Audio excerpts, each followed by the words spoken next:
Қала күні қарсаңында ауданымыздағы бір қатар аула тұрғындардың игілігіне берілді. Соның ішінде Александр Бараев көшесінің бойындағы аулалар абаттандырылып, тұрғындардың пайдалануына берілді. Жаңартылған аулалар әсіресе кішкентай тұрғындарымыздың көңілінен шығуда. Бұл аулада бәріміз кешке ойнаймыз, күлеміз.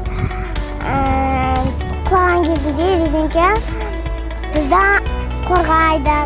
Мен достарыммен кешке аулаға шығамын, ойнаймын. Я приехал 3 года назад в этот двор, тогда не было этого двора. И мне очень сильно здесь понравилось. Вечером здесь очень много людей и друзей. Мы на поле играем в волейбол, футбол. В этом дворе пол резиновый, когда падаешь, не больно.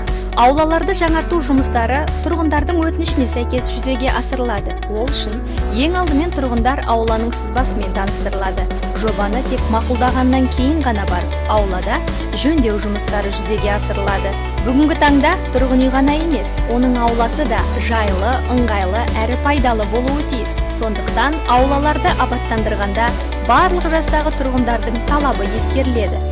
Түрлі ойын алаңдарынан бастап футбол, стритбол алаңдары ұйымдастырылып, көп функционалды жаттығу құрылғылары орнатылады.